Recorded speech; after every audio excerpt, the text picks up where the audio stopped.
El Ministerio Internacional Nueva Vida en Cristo presenta Momentos de Reflexión, un mensaje para su vida diaria, con el pastor Misael Ocampo Rivera.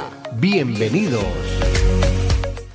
Hola amigos, cordialísimo saludo, bienvenidos a la reflexión en el día de hoy.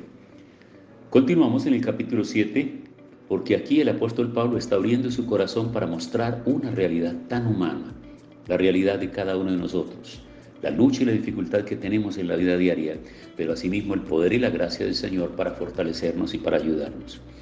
Versículo 11, porque el pecado se aprovechó del mandamiento para engañarme y para matarme. Versículo 12, así que la ley es santa y el mandamiento es santo, justo y bueno. ¿Eso significa que lo que es bueno me trajo la muerte? De ninguna manera. Lo que pasa es que el pecado se aprovechó de algo bueno para causarme la muerte, y eso desenmascaró el pecado. A través del mandamiento se demostró que el pecado es terriblemente malo, pero fue a través de la palabra, a través del mandamiento, que se demostró la condición del pecado. Así que todos sabemos que la ley es espiritual, pero yo no soy espiritual porque el pecado tiene poder sobre mí. Soy como un esclavo del pecado. No sé qué está pasando conmigo. Lo que quisiera hacer no lo hago y resulto haciendo lo que odio. ¿Se identifica con esas palabras? Con mucha frecuencia encontramos personas que dicen: es que yo no quería hacer eso. Yo no sé por qué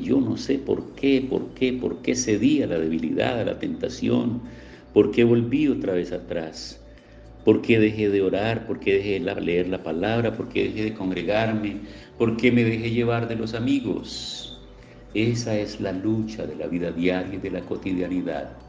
Y el apóstol Pablo nos está revelando toda esta condición de su corazón y de su estilo para mostrarnos es que el Evangelio de Dios, la palabra de Dios, la comunión de Dios con el hombre, es precisamente para levantar al hombre, porque el hombre por sí solo no tiene la fuerza, la capacidad, el valor. Tiene la fuerza de voluntad, amigos. Nosotros, una cosa es decir que queremos y que podemos, pero otra cosa es realmente hacerlo. Y lo que Pablo nos está mostrando aquí es exactamente eso. Así que todos sabemos que la ley es espiritual, pero yo no soy espiritual porque el pecado tiene poder sobre mí. Soy como un esclavo del pecado. No sé qué está pasando conmigo. Lo que quisiera hacer no lo hago y resulto haciendo lo que odio. Tremenda declaración. Este ha sido para mí, a lo largo de la historia de los años, un pasaje que me muestra, eso es un cuadro que me muestra lo humano del hombre, la realidad del día a día, lo que nosotros podemos vivir.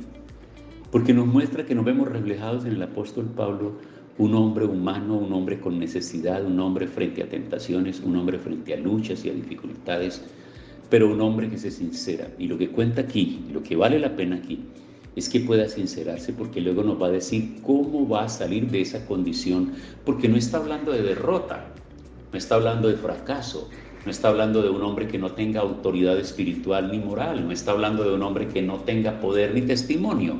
No, en ningún momento. Lo que está hablando es de la realidad de la lucha consigo mismo. Amigos, es que el peor enemigo del hombre no está por fuera.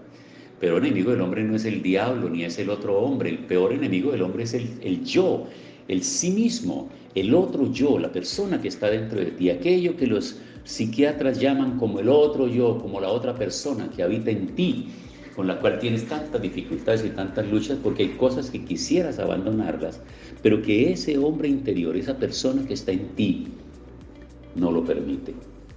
Y son esos deseos, esos sueños, esos pensamientos y esas ambiciones y esos deseos de hacer cosas que no corresponden. Y por eso digo que este pasaje nos muestra a nosotros esta realidad que nos va a llevar a entender cosas importantes de la vida del apóstol. Así que todos sabemos que la ley es espiritual, pero yo no soy espiritual porque el pecado tiene poder sobre mí. Soy como un esclavo del pecado. No sé qué está pasando conmigo. Lo que quisiera hacer no lo hago y resulto haciendo lo que odio. Claro que odiamos el pecado, no lo amamos, lo odiamos. Pero no tiene sentido. Si lo odiamos, ¿por qué lo abrazamos? ¿Por qué lo queremos? ¿Por qué lo practicamos? ¿Por qué de alguna manera como que lo necesitáramos en nuestra vida? Y vamos a seguir mirando a ver de qué se trata esto. Como no me gusta hacer el mal que hago, eso significa que reconozco que la ley es buena. Pero en realidad no soy yo el que hace esas maldades, sino el pecado que vive en mí. Así que aquí nos está llevando a entender todas estas consecuencias. ¿Y cuál es el pecado que mora en él? Es la manera de pensar y la manera de razonar. Son las luchas que tenemos en la vida diaria.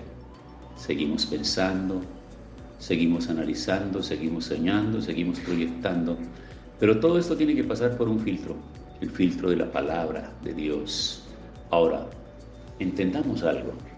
Esto debe quedarnos a nosotros completamente claro para que marquemos una diferencia entre la vida de Pablo y la vida de nosotros. Vamos a colocar aquí al apóstol Pablo y vamos a colocar a un hombre del hoy, del presente. Vamos a decir Juan, cualquier hombre. Ese Juan puede ser tú, puedo ser yo, puede ser cualquier hombre, cualquier ministro, cualquier mujer, cualquier hombre alrededor del mundo que intenta seguir el camino de Dios y que incluso es un ministro. Y vamos a ubicarnos. Pablo, de todo el conocimiento que tenía hasta ese momento cuando escribe la epístola a los romanos, es un conocimiento sobre la ley del Antiguo Testamento. Es un conocimiento sobre el pacto, el primer pacto, el antiguo pacto.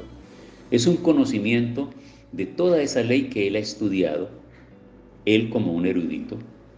Pero no se nos olvide a nosotros que la diferencia entre el apóstol Pablo con Juan, el hombre de hoy, es que el hombre de hoy tiene la escritura completa, absolutamente toda, la tiene desde el Génesis hasta el Apocalipsis. El apóstol Pablo tenía mucho conocimiento, tenía mucha sabiduría y tenía palabra en la mente, pero era la palabra del antiguo pacto y lo que se empezaba a revelar ahora del nuevo pacto. Pero falta todavía mucho. Falta que escriba todas las otras cartas. Falta que escriba Pedro las otras cartas, que Santiago escriba, que Judas escriba, que Juan escriba revelación del Apocalipsis.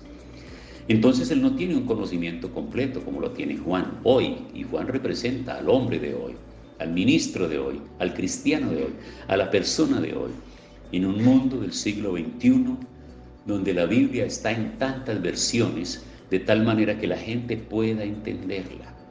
Así que hay una diferencia muy grande entre ese hombre que lucha y que está abriendo su corazón y se está contando a nosotros, y hay autoridad en él. Es que cuando nosotros nos aproximamos a la Biblia y leemos las epístolas de él, se nos olvida que él la fue recibiendo una a una, que fue en ese contacto, en ese acercamiento con Dios por la revelación del Espíritu Santo, que él fue escribiendo, pero eso no estaba, no existía. Romanos no existía, existía el pueblo como tal, existían los judíos en Roma como tal. Pero la epístola no existía, él la fue construyendo, y la fue construyendo en el día a día, la fue escribiendo en el día a día, viviendo sus propias luchas, viviendo su propia cárcel, viviendo su propia pérdida de la libertad. Él está recibiendo esta dirección y esta influencia del Espíritu Santo. Por eso vale la pena que tengamos en cuenta todo esto y lo analicemos, porque nosotros hoy tenemos un conocimiento completo y pleno. Él no lo tenía hasta el momento, porque gran parte de eso va a venir siendo revelado a él a medida que el tiempo va pasando. A medida que el tiempo va pasando, pero falta todavía mucho más que le sea revelado todo eso. Por eso él está contando hasta este momento lo que está viviendo. Yo sé que en mí el bien no tiene vida, es decir, no reside en mí, en la naturaleza humana. Hay en mí el deseo de hacer el bien, pero no puedo llevarlo a cabo. Está luchando, amigos. Y yo creo que es lo que tenemos que hacer nosotros cada día, tener la conciencia de que el bien, queremos hacer el bien, pero necesitamos luchar contra el mal que batalla en nuestra mente y en nuestro corazón. Tiempo para orar. Señor, gracias por esta palabra. Esta palabra cada día nos desafía, nos edifica, nos muestra cómo este hombre de Dios, con toda sinceridad, nos abrió el corazón para contarnos la lucha que tenía permanentemente. Pero asimismo, confiamos en las lecciones de vida que recibimos. En el nombre de Jesús. Amén. Hemos disfrutado de un gran momento de reflexión con el pastor Misael Ocampo Rivera. un mensaje lleno de amor, esperanza y felicidad para tu vida. Los invitamos a compartir este mensaje con sus amistades y en sus redes sociales. Búsquenos en YouTube y Facebook como Ministerio Internacional Nueva Vida en Cristo y en Instagram como @MinInternacional Nueva Vida. Momentos de reflexión.